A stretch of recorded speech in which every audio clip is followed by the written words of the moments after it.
Welcome to Haunted by Proxy. I'm Landon. And I'm Joey. This story is called Tot Lot.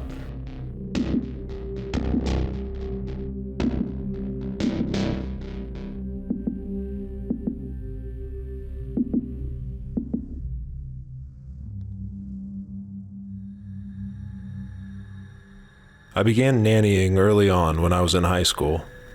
I quickly realized after getting my BA in sculptural art that I could and would probably just be a nanny for the rest of my life. Especially because around the time I was 23, a couple of years after graduation, I found myself nannying for a very rich couple. Both women, yes, this was a couple with two women as the people in the couple, were lawyers. Leanne, always smartly dressed and over-prepared, was kind but stoic. Mystic, her wife, was the opposite. It might seem cliche, but it is true. Opposites attract. Personality-wise, I mean. I am a huge ally of same-sex relationships and all identities and sexual preferences. I am extremely progressive and follow a lot of people on Twitter. Regardless, despite their comical differences, Leanne and Mystic always managed to make things work. And in fact, theirs was one of the greatest relationships I ever witnessed up until that point in my life. I grew up a child of divorce. I unfortunately had a man and a woman as my parents, which, of course, was part of the problem. My father constantly left the seat up, and my mother would always sit down to use the toilet without first looking, and her buttocks would fall inside the bowl. She would scream out from the bathroom for help, as the bowl and her cheek skin created something of a suctioning force, and she could not get herself out of the toilet without some type of lubricant. Usually, I can't believe it's not butter. After my dad would help pry her ass from the cold porcelain pot, the same fight I'd heard a million times over would replay again. I would cry in my room, wondering aloud to my Teddy, the name I gave my Cabbage Patch Kid, why neither of them could just figure out the simple fix of this now decades-old argument. Simply put the lid down or look before you squat became my own personal mantra from then on. I only tell you this because it will become incredibly important later on. Leanne and Mystic had one boy. Being high-powered attorneys, they rarely had time for him during the day, ergo, me. I started in the summer with high hopes of only staying on until fall. I had applied to a handful of sculpture-making internships since college graduation and hoped that perhaps one of them just forgot to email me back. I know it couldn't be that they didn't see my talent. My resume was vast and accomplished, and I had great recommendations from my main sculpture professor, who once called my work a, quote, disturbingly accurate rendering of how women would look should they be stuck in a toilet bowl, unquote. I believe no one could deny the power of my many pieces that reflected the continued fight against the patriarchy, but alas, no one was biting in the 2 years since I completed my final and most intricate work, Nude Woman, Flu Butt. Jerry was the boy's name, and he was a handful. As his parents worked all day in the city, we would go to the park or play in their backyard that looked out over a beautiful vista that only dual lawyer incomes could pay for. Sometimes we would watch a movie, other times read a book. The lengths to which one must go to appease a child are oftentimes unimaginable, as you can probably imagine. If I could go back to those rigorous days of coloring and coloring books or play acting as dinosaurs, though, by God, I would. I actually rarely spoke to Leanne or Mystic in person. We got along great, but they were just so busy that most of the time we would simply text back and forth. Leanne would always already be at work when I arrived for my shift in the morning, Mystic quickly rushing out the door as soon as I arrived. And at the end of my day, there was a woman that came at 6 p.m. every night to clean and cook dinner, and I left Jerry with her. When Jerry's parents would arrive home from work, I honestly didn't know. The expectations were quite clear. I arrive at 6 a.m. and leave at 6 p.m. Mathilde, the maid, for lack of a better word, would take over until Leanne and or Mystic made it home. I often thought, why even have a child if you spend so little time with him? But That was a much bigger question with answers far too nuanced for a master sculptor to parse. I'll never forget the Monday when everything changed. I received a text from Leanne at 7 a.m., 1 hour into my shift, with 2 words and an address. The words? Totlot. T-O-T-L-O-T. A cute name for a daycare play space for toddlers, I assumed. I won't include the address for legal reasons, and honestly, I don't want to even think about it more than I have to. But I will continue, as this story is important for others in the role of childcare to know. I sent back the usual thumbs up response. Whether it was because she was over 40 and lacked text etiquette or simply a busy career woman, Leanne often wrote in stunted sentences and with just the bare minimum to get her message across. So this text in itself was nothing odd. I inferred, as I had many other times, that I was simply to take Jerry to this address. I googled the address and sure enough, directions popped up to a building called Totlot. I wish now that I would have spent a little more time noticing that there were no reviews and the location was in an old factory and warehouse district. One that Leanne and Mystic wouldn't be caught dead in. Unless it was recently revitalized as a high-end shopping district with small, overpriced boutiques and artisanal coffee and tea spots. Leanne replied to my thumbs up with the following message. 8 till noon. Looking at the directions, it would take almost an hour to get there, so I quickly loaded a very sleepy Jerry into my 2007 Toyota Avalon and made the trek to Totlot. I just barely made it to the building by 8, but let out a sigh of relief when I did. Leanne can be quite intimidating when confronting you about your failures. She reminded me of my own mother a lot in that way, minus the fact that Leanne was never reprimanding me while her knees were touching her chin as her ass slid further down into the toilet bowl. Well, except for the one time. Anyway, Jerry went willingly into the honestly quite welcoming front doors of Totlot. A woman smiled and waved him in as I began thinking of how I could spend my Jerry-less hours on this beautiful Monday. I went back to the house and turned on the TV. I sat with my mouth agape as I watched brother and sister duo Mikhail and Katrina Ivanov build housing complexes in their home settlement Cest in Slovenia on HGTV's newest show, Erecting Incest. Expecting no one to be home, I wanted to just relax a little and felt myself drifting off to sleep. I pulled out my phone and set an alarm for 11 a.m., which would give me enough time to make it back to Totlot to pick up little Jerry when he was done. What startled me awake, however, was not Rumors by Lizzo featuring Cardi B, which is of course my alarm sound. It was Leanne, opening the door to the house in what I can only describe as a frazzled state.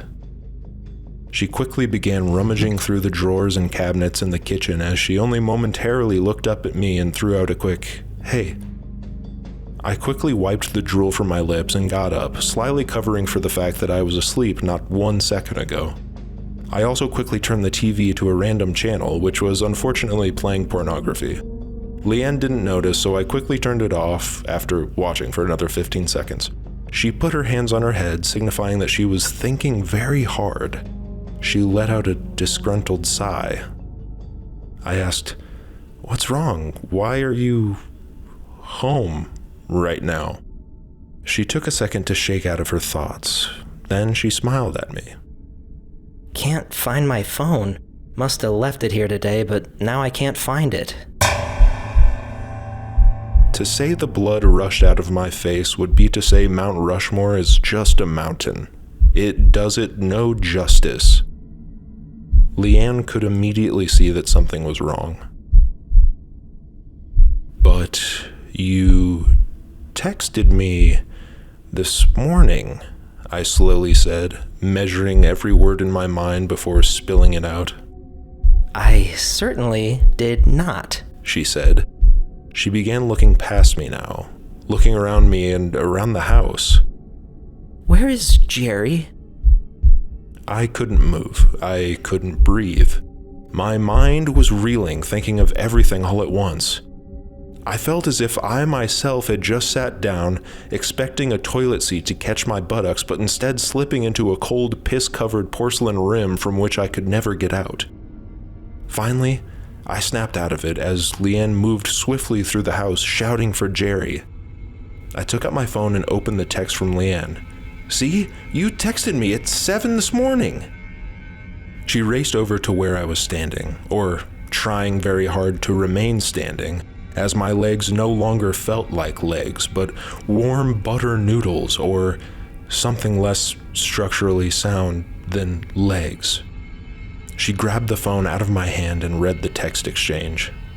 Tears ran down her face now as the typically stoic brow ridge bent inward in hysterics, her face an ugly Picasso version of itself as grief and fear and anger rearranged her usual symmetrical beauty. I did not send this. I haven't had my phone all day. Probably since last night. The last I remember having it, I was checking the WNBA scores. As cliche as it might sound, it was true. She loved her LA Sparks. Mystic, of course, thought all sporting events were just silly. I tended to agree, but also respect anyone who may identify as a sports fan. I am especially an ally of fans of women's sports. I looked at her and said, "I'm so sorry. I just took Jerry to Tot Lot like you asked, Mom. Me, Mommy of Jerry?" I felt good about the quick-witted cover-up of my own Freudian slip. "Come with me, we have to go," she said. I hoped we could take her car, and we did. A Tesla. I'm no fan of its fascistic narcissist creator, but I've always wanted to sit in one, and it was pretty cool. On the drive there, Leanne recounted her activity last night.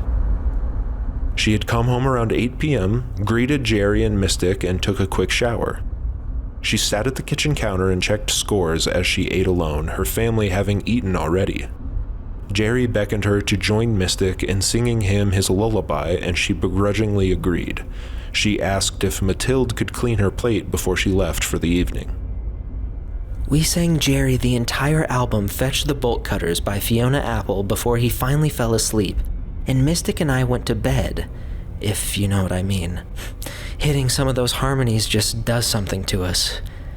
Anyway, I never went back out to grab my phone as we fell asleep in each other's warm, fully nude embrace. I was happy for their evening, but wondered why she insisted on telling me.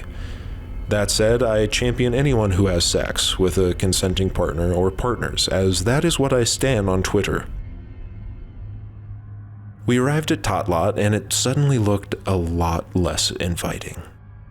Nothing had changed, per se, except the cold light of reality perhaps shining a different light on the rundown warehouse where I left my rich lawyer boss's young son for 4 hours with strangers.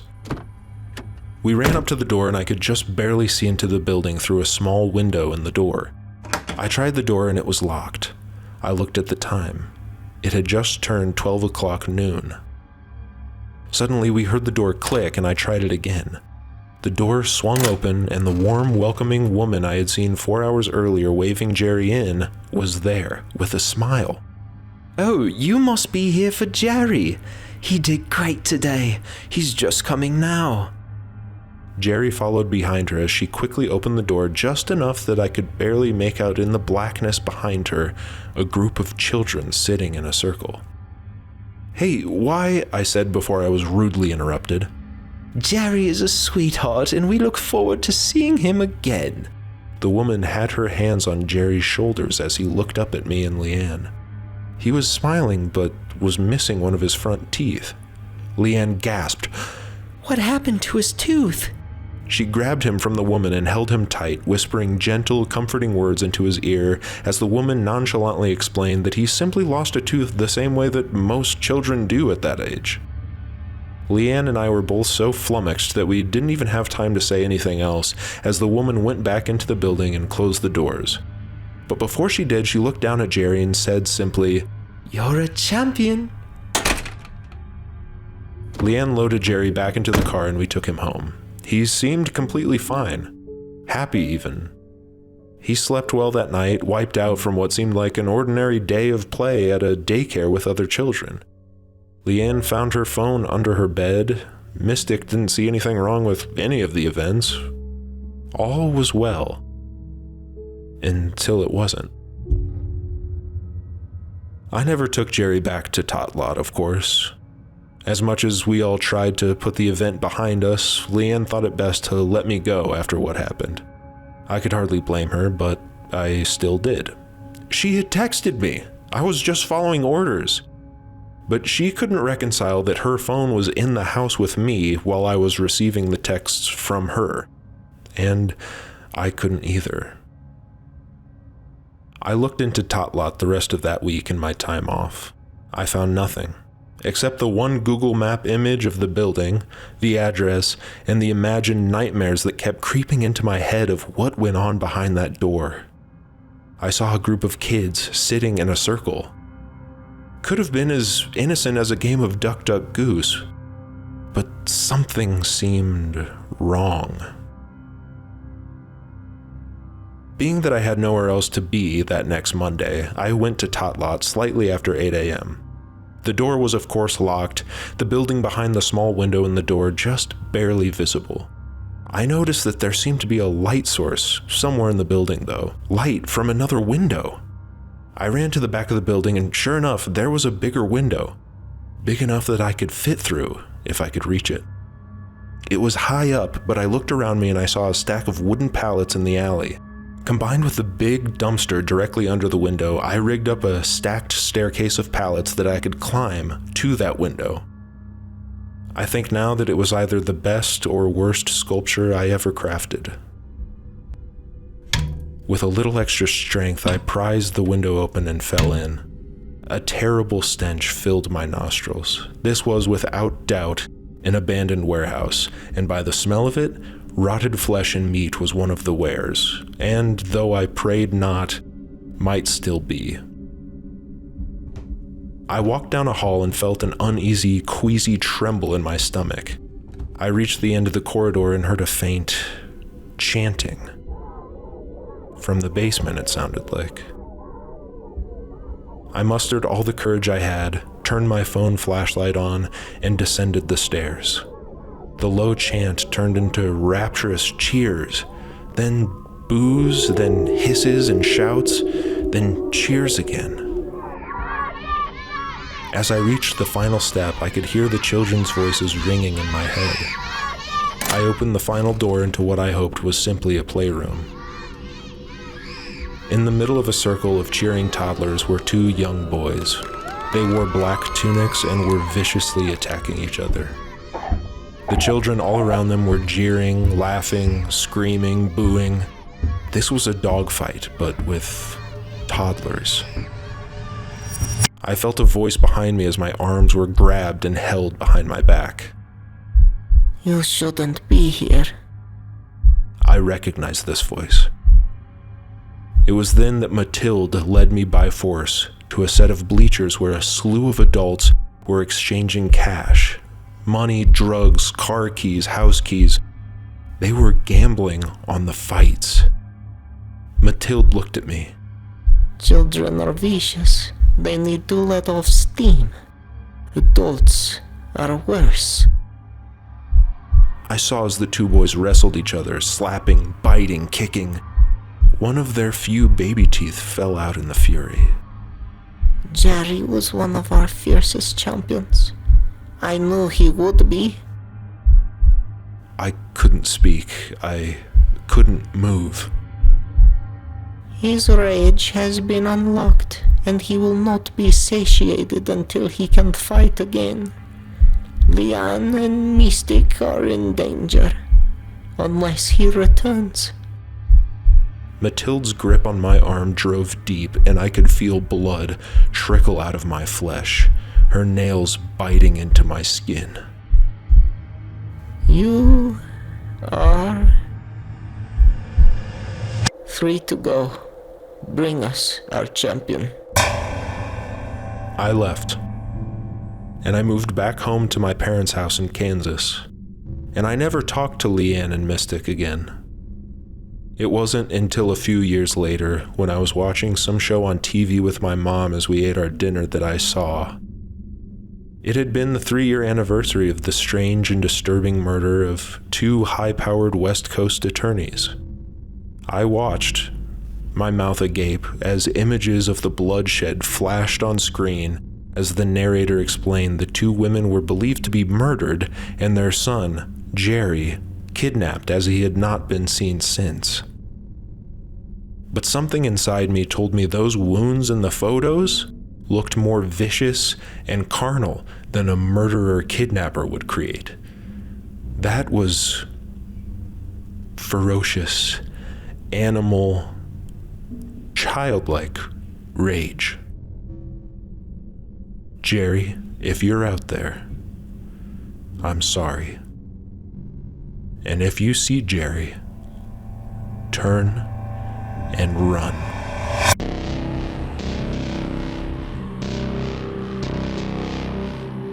This has been Haunted by Proxy.